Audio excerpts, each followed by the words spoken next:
I discovered my wife was unfaithful, tried to rebuild, tried to heal, even found love again.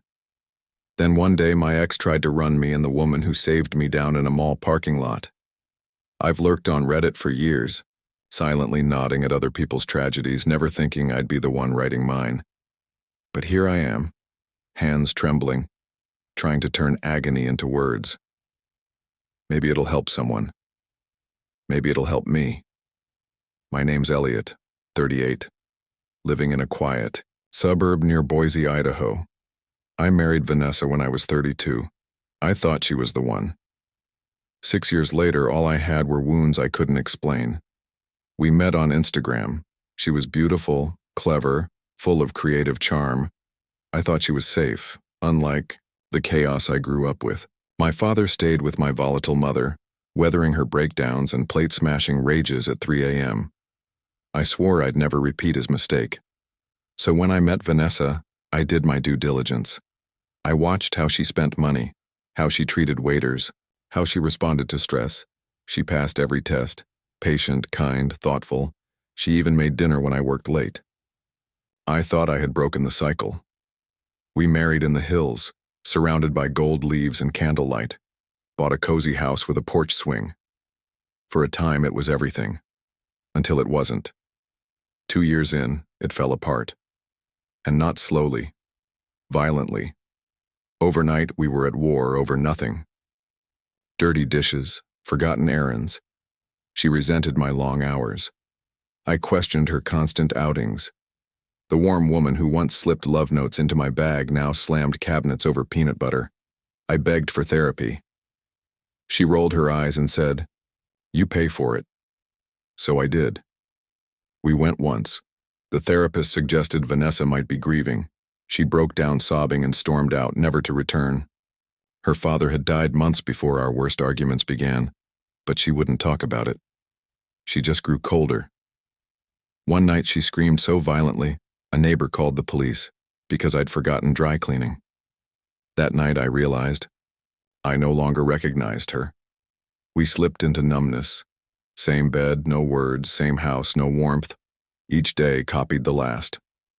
I still loved her somehow, and that broke me more than anything. I clung to our memories. Our first winter, hot cocoa under blankets. I thought if I held on long enough we'd find our way back. I believed in the vows. I forgot about the part where we forsake all others. Then came the business trip. I worked a bland tech job, mid-level manager stuff, a 4-day conference in Seattle. On the third day, a crisis at work pulled me home early. I imagined the perfect surprise. Flowers, champagne, chocolates, purple orchids, her favorite. I tiptoed into the house like a fool in a rom-com. Music played upstairs. 2 wine glasses in the sink. I didn't pause. I climbed the stairs, heart full of hope, and opened our bedroom door. There she was, my wife, with a stranger, in our bed.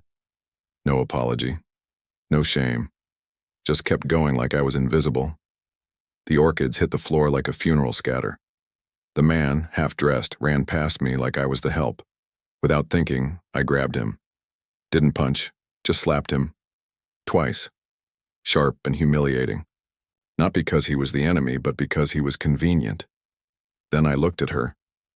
Vanessa stood calmly adjusting her hair in the mirror I installed for her last Christmas. She glanced at me, uninterested. "Why are you even back?" she said, annoyed. No guilt, just irritation. I stood frozen. Our wedding photo stared back at me from the nightstand. Just last week, I'd brought her breakfast in bed. She said she was too tired for sex. Now here she was, full of energy for someone else. She muttered, "You weren't supposed to be back," as if I had ruined her afternoon. I tried to speak, to move, but then came the real blow. "You brought this on yourself," she snapped. "You declined the open relationship. Months earlier, after too much wine, she had suggested we see other people. I said no, I believed in loyalty. Apparently, that gave her a green light anyway. I tried to do this without hurting you," she said. That word, tried, shattered. Whatever was left, I stepped toward her. grabbed the collar of the shirt I bought for her birthday. Her eyes flickered with fear. That stopped me. I saw my mother's face in hers, terrified, trembling. I let go. I would not be my father. She switched again, instantly, from fear to smugness. You were really going to hit me, she said loudly, making sure the neighbors could hear. I walked away. She followed, shouting insults. You're not a man. That's why I don't love you anymore. She tried to flip the script, paint me as the abuser. Later, my friend Mark spelled it out. She wanted you to hit her, so she could call the cops and play the victim. It was a trap, and I had almost fallen into it. The house smelled like betrayal. Sweat, cologne, perfume, none of it mine. I grabbed my keys and left. Mark didn't ask questions, just poured whiskey, and said, you need a lawyer. Now, under Idaho law, I could end up paying alimony to the woman who just destroyed my life. But if I could prove adultery, maybe not. Start gathering evidence, Mark said. Screenshots, receipts, anything. That night, I sat on his couch, laptop open, heart shattered, Googling divorce attorneys. Just that morning, I had bought orchids for a woman I thought I still had a future with. Now I was building a case against her, and I was just getting started. I must have been a fool to plan a romantic surprise for someone who was screwing another man behind my back. But I wasn't. Foolish enough to stick around afterward. Not long after I left, my phone blew up. Vanessa, unable to manipulate me face-to-face, turned to text messages, and what she sent was beyond vicious. Just a week earlier, she'd been sending heart emojis and I love you. Now she was giving me a side-by-side comparison between me and the guy she cheated with in bed, graphic, cold, cruel. She went into detail about how he pleased her in ways I never could. Wrote paragraphs about how she'd faked it with me for years, like she was writing a Yelp review of our marriage. My stomach turned. Then she dropped the line that gutted me. He'd ruined her for other men. Like that was something I needed, or deserved, to know. As if I'd ever want her back after what I'd seen. But what truly shattered me wasn't what she said. It was how she said it, with pride, with venom. She wasn't remorseful. She was enraged that I'd returned early and shattered the fantasy world she was living in. I was the villain now, for coming home unannounced, for catching her in the act, for waking her up from her make-believe. Vanessa's mental gymnastics could have earned a gold medal. She wasn't embarrassed. She was furious her affair wasn't on her terms anymore. If my friend Mark hadn't been sitting beside me telling me to screenshot everything, I might have broken down completely. Document everything, he kept repeating. And I did. Thank God I did, because not 60 seconds later those little gray bubbles popped up. Vanessa deleting each message one by one. The same ones where she detailed how much better he was, how I'd never satisfied her, how she'd been faking for years. Erasing the evidence like she was scrubbing down a crime scene. But what she didn't realize was that I already had them. Pixel by pixel. Saved. Archived. Ready for court. After the gloating came the insults. She hurled every degrading name she could think of, but suddenly her new boyfriend wasn't mentioned at all. She was sweeping the shattered glass under the rug like none of it happened, but I was still bleeding. That night, Mark didn't leave my side. He sat with me as we scrolled through attorney websites, sipping whiskey, keeping me anchored. I barely slept. My brain was on a loop. The roses, on the floor, the betrayal, the venom she typed with such certainty. I felt like I was losing myself. I met with attorneys who looked like they'd borrowed their degrees and others who quoted fees that rivaled my mortgage. Just as I was about to give up, I met Lucas. Sharp eyes, steady voice, no gimmicks, no condescension. Just calm. When I showed him the screenshots, he sat back, looked at me and said, "We can work with this."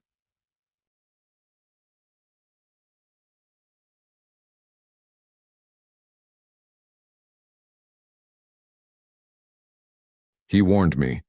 Courts in our state often favored the lesser-earning spouse regardless of blame. But he promised to fight. For the first time since this spiral began, I didn't feel completely abandoned. Serving Vanessa the divorce papers was supposed to be routine. Instead, it turned into a game of hide and seek. She dodged the server for 3 weeks like she was auditioning for a rom-com, changed schedules, hid at her mom's, even had her lie and say Vanessa had moved to Florida. Then, ironically, she got served outside a yoga studio, suddenly all about healing and inner peace. She waited until the final hour to respond, just to rack up my legal fees. She knew Lucas charged by the hour. She was dragging the process out on purpose. And when proceedings finally began, she turned into a stranger, vindictive, combative, endlessly petty. She conveniently lost bank statements, missed meetings, demanded we inventory every spoon in the drawer. Her lawyer sent absurd proposals. She wanted the house, my retirement account, monthly alimony. And all the while, she was still with him, still playing house with the man who helped wreck ours. Friends confirmed it. While I hemorrhaged cash and sanity, she was curled up in someone else's bed. Each time we neared resolution, she'd move the goalpost, add a new demand, delay again, like she was bleeding me out drop by drop, smirking the whole time. I tried to move on.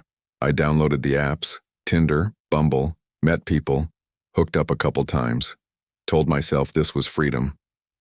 But every morning after felt worse. Hollow. Like I was trying to patch a bullet wound with gauze.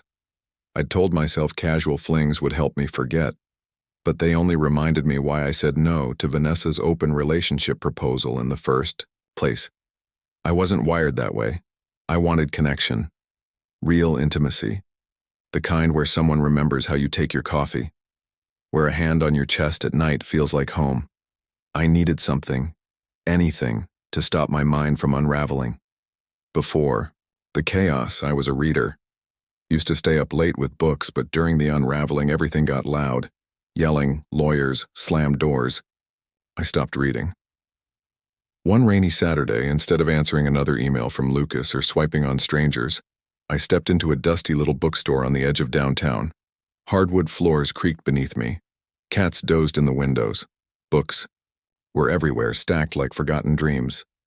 I wandered to the sci-fi section, trying to find something familiar, but it all looked foreign. New titles, new worlds. I stood there, lost in a genre I used to love. That's when I heard a laugh. Soft, light, not mocking. I turned, and there she was, holding a thick paperback like a brick. She smiled, genuinely, and asked if I needed help. I admitted I was out of my depth, just trying to get back into reading. That simple honesty unraveled into a 2-hour conversation tucked into mismatched chairs in a quiet corner. She lit up when talking about her favorite stories, tucked her hair behind her ear when excited. And in just an hour, this stranger made me feel more seen than my wife had in years. Her name was Emma. She gave me book recommendations and her number. I left with a novel in my hand and something else I hadn't carried in months. Hope. Our texts felt different, unforced, light, real. I told her everything on our first proper date. I expected her to bolt. She didn't. Just sipped her wine and said, "At least you're dealing with your baggage. We all have some." She listened, remembered the little things, cared without demanding. She never once made me feel like a broken project, and just when I thought I might finally be okay again, it happened. We just finished lunch at a quiet cafe tucked behind antique shops. As we walked to her car, the sun was setting and she was laughing about something I can't even remember now. That's when I heard it. An engine, revving, fast, too fast. I turned and saw a car tearing toward us. No pause, no hesitation. I grabbed Emma, pulled, not fast enough. The car clipped her leg. The snap it made. I'll never forget it. She went down screaming, and I fell with her, trying to shield her as she hit the ground. Then the engine roared again. The car reversed and charged at us a second time. This wasn't an accident. Emma's leg was mangled. She was crying. I dragged her between parked cars while she screamed in agony. The car smashed into the row behind us. Alarms, screams, chaos. Then the door opened, and out stepped Vanessa, hair perfect, outfit pristine, like she was arriving for brunch, not a felony, but her eyes weren't human. Cold, dead, burning. She didn't look shocked or guilty. She looked proud. This wasn't road rage. This was an execution attempt. Her way of saying, if I can't have you, no one can. If a bystander hadn't tackled her from behind, I don't know what would have happened. Even restrained, she kicked and screamed like a feral animal. I held Emma's hand, her blood on my clothes, whispering that help was coming.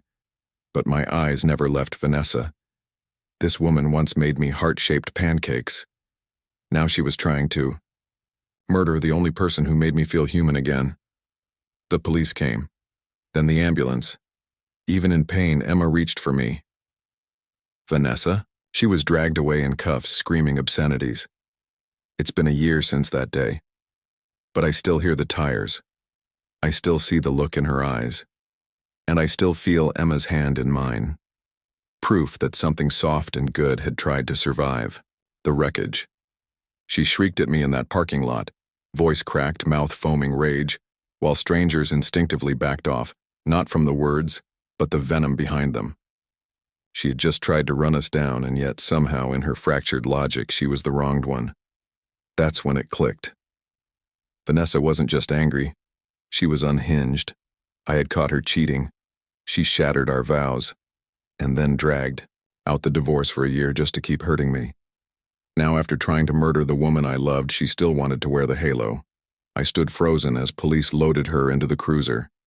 Emma's blood clung to my shirt, my hands trembling.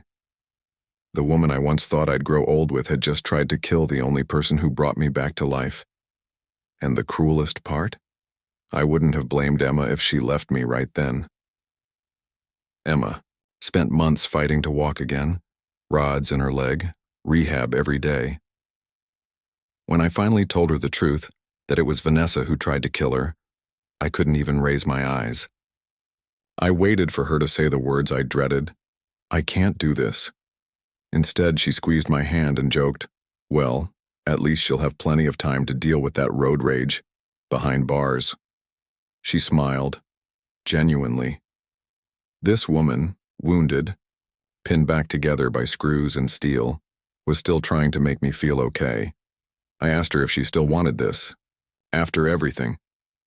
After nearly dying because I hadn't fully escaped my past. She tilted her head and said, "You think I'm letting her win? I'll walk again. She'll rot. That's justice." The prosecutors didn't hesitate. The mall's cameras caught everything. Multiple angles. Vanessa stalking us from her car, circling, waiting, watching, then flooring it when she saw us laugh. This wasn't heat of the moment. It was orchestrated. And what sealed the case? Just before accelerating, she adjusted her lipstick, calm, collected, like she was prepping for a photo op, not attempted murder. The DA said that one motion, the lipstick, proved her control. This wasn't madness, it was methodical. The trial felt like a war zone. Footage played from 6 directions. Eyewitnesses testified. A retired cop described tackling her before she could back up for a second hit. Emma testified too, braced in her cast, spine straight, voice unwavering. She told the jury about the sound of the car, the snap of her leg, and the sick realization that Vanessa was reversing to finish the job. No tears, no drama, just the truth. I took the stand next, shared the messages, the threats, the betrayal. What it felt like to watch the person you once loved try to obliterate the only light left in your life. Vanessa, she sat there dabbing fake tears, whispering how she'd lost control. But the jury wasn't buying it. Guilty. On every charge. Assault, attempted murder, reckless endangerment. The sentence, 12 years. 12 years didn't feel like enough, but it meant breathing room, space, a start. Even then, she had the nerve to look at us and say she wasn't herself that day, as if there's ever a version of yourself where this is acceptable. Emma never blinked. She just stared. Cold. Still. Refusing to feed Vanessa's fantasy of forgiveness. Once the sentencing was done, the rest came easy. The divorce unraveled quickly. She appeared via prison video, her lawyer begging for the house, retirement, spousal support. The judge didn't flinch. "We don't reward attempted murder," he said flatly. She left with nothing but her clothes and a prison account. Vanessa had played every dirty card, delayed every form, fought every clause, and in the end she nuked her own life. We moved. New apartment, sunlight, a fresh view. Emma made a full recovery. You'd never know what she endured. She jokes, "Honestly, getting hit by a car was cheaper than couples therapy." It's dark, humor, but it helps. We survived. But sometimes in the stillness of night I wonder, did I miss something? Was there a sign? Maybe I should have walked away the moment she stopped showing up for therapy. Maybe that was the moment everything turned, but here's the thing. Danger doesn't always shout. Sometimes it smiles at you across the dinner table. One day it's silence. The next, it's steel and speed in a parking lot. Vanessa will be free, again someday. That thought lingers. So we stay ready, trained, alert. Her name's on restraining orders. Her face still shows up in dreams. We never go back to that mall.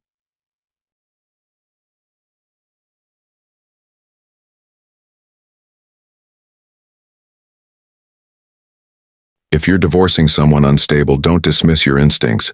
Document everything. Set hard limits. Protect your new partner. Obsession doesn't die easy.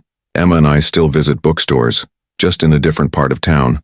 She says, "We met over sci-fi but ended up inside a thriller. Now we're rewriting our ending. Next spring we're getting married." Vanessa tried to destroy us. Instead, she gave us clarity. And her favorite joke? "Your ex really drove that relationship into the ground." We laugh, because laughter keeps the dark from winning.